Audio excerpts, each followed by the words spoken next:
यहाँ पे first question दे रखा है कि phase difference between displacement and acceleration simple harmonic motion में।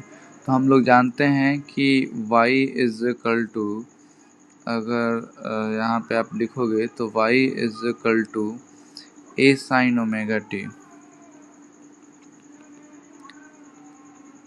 टी प्लस फाइव, ठीक है ना। ये जनरल इक्वेशन होता है हमारा डिस्प्लेसमेंट का। तो अगर इसको हम डिफ्रेंशिएट करें तो वेलोसिटी आ जाएगा। तो d y upon d t अगर आप करोगे तो ए और साइन किस में हो जाएगा, तो cos omega t plus five और इनटू क्या हो जाएगा, ओमेगा।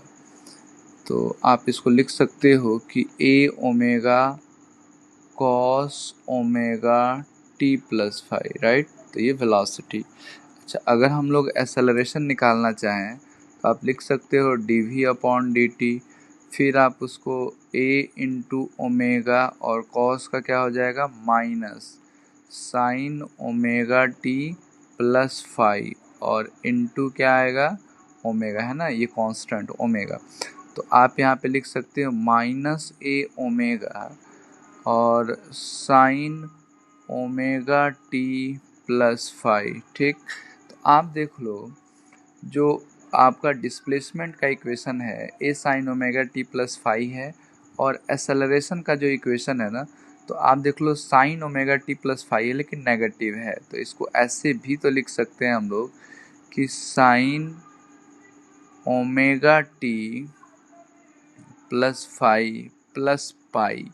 तो लिख सकते हैं हम लोग, क्योंकि pi plus theta is equal to क्या हो जाता है माइनस साइन थीटा।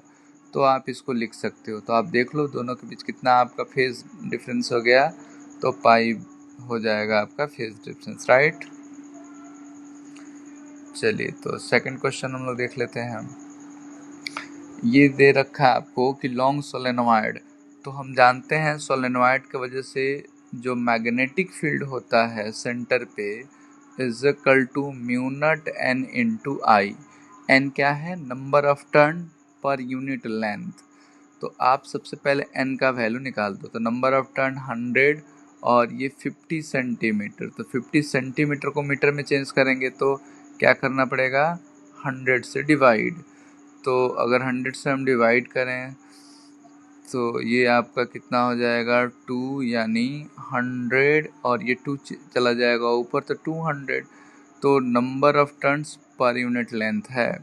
चलिए, अब वैल्यू रखो। म्यू नॉट का वैल्यू आपको दे रखा है, तो 4 pi into 10 to the power -7 into 200 और इंटू 2.5। तो देखो 2 जीरो से ये 2 जीरो कैंसिल, तो 10 टू द पावर -5 और 2.5 इंटू 4 कितना 10, तो 3 जीरो, यानी हम लिख सकते हैं 2 इंटू पाई का value 3.14 into 10 to the power -4, यानी 6.28 into 10 to the power 4 tesla. कौन सा ऑप्शन है, तो फोर्थ इज राइट ऑप्शन, ठीक है, फोर्थ इज राइट ऑप्शन। चलिए, क्वेश्चन नंबर थर्ड अगर हम देखें, क्वेश्चन 93। तो आप जानते हो यहाँ पे डाउनवर्ड डायरेक्शन में आपको 6 इंटू जी लगेगा, इसमें डाउनवर्ड डायरेक्शन में 4 इंटू जी, और ये टेंशन, ठीक है ना, रोप सेम है तो टेंशन सेम। हम लोगों ने हम जानते हैं रोप के लिए या टेंशन के लिए दो फॉर्मूला आपका, कि रोप मासलेस, ठीक है, जो कि यहाँ पे दे रखा है स्ट्रिंग या रोप, और दूसरी चीज़ कि इसके पास मास नहीं है और ये इनएक्सटेंसिबल है, मतलब इसके लेंथ को हम लोग बढ़ा नहीं और घटा नहीं सकते हैं। मतलब जितना 6 किलोग्राम मूव करेगा नीचे उतना ही 4 किलोग्राम ऑब्जेक्ट ऊपर मूव करेगा, यानी दोनों का एक्सेलरेशन भी क्या होना है, सेम होना है। और दूसरी चीज़ हम जानते हैं रोप के बारे में दो चीज़, कि अगर सेम रोप है तो टेंशन सेम होगा, और सेकेंड किसी भी ऑब्जेक्ट पे जो रोप या स्ट्रिंग फोर्स लगाता है जिसको टेंशन कहते हो, always away from the object. तो देखो दोनों ऑब्जेक्ट पे क्या लग रहा है, अवे लग रहा है। अब फ्री बॉडी डायग्राम हमने कर लिया 6 kg पे, तो देखो एक्सेलरेशन डाउनवर्ड हो रहा है, तो कौन सा ज़्यादा फोर्स, 6 इंटू जी, तो ये हमारा फोर्स ग्रेटर होगा, तो 6g minus T is equal to net force is equal to mass into acceleration. लेकिन 4 kg पे आप देखो अपवर्ड मूव कर रहा है तो टी ज़्यादा होना चाहिए। तो अब ये दो इक्वेशन दोनों को ऐड कर दो आप, तो ऐड करोगे तो टी और टी कैंसिल, यहाँ पे 2g आ जाएगा 10 इंटू ए, तो ए कितना हो जाएगा g/5। कौन सा option? Second is right answer. ठीक है, second is right answer.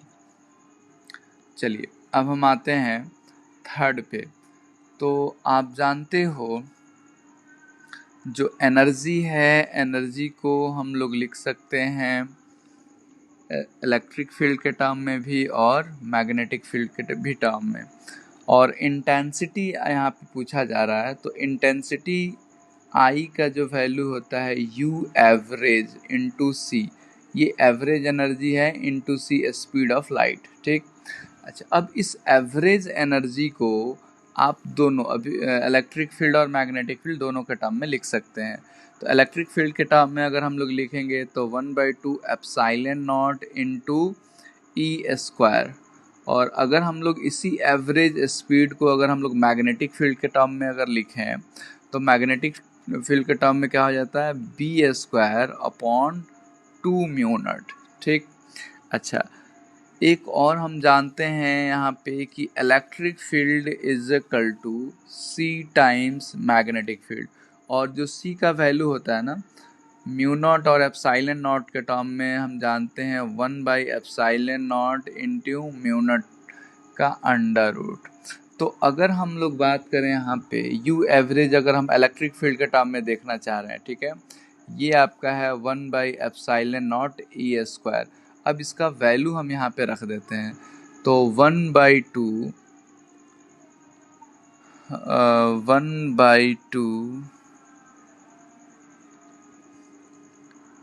Epsilon not और ई का वैल्यू हम लोग लिख सकते हैं सी इंटू बी, तो सी स्क्वायर बी स्क्वायर। सी का वैल्यू यहाँ पे है तो देखो 1/एप्सिलॉन नॉट, सी का वैल्यू क्या है तो 1/म्यू naught epsilon naught B square. तो आप इसको लिख सकते हो क्या, तो 1/2 म्यू नॉट और इंटू बी स्क्वायर। तो इसका क्या मतलब है कि जो हमारा इलेक्ट्रिक फील्ड के वजह से जो एनर्जी का कंट्रीब्यूशन है वही हमारा मैग्नेटिक फील्ड के वजह से कंट्रीब्यूशन है। तो इंटेंसिटी भी अगर आप देखोगे तो क्या हो जाएगा 1:1, है ना, क्योंकि सेम ही तो है। Thank you.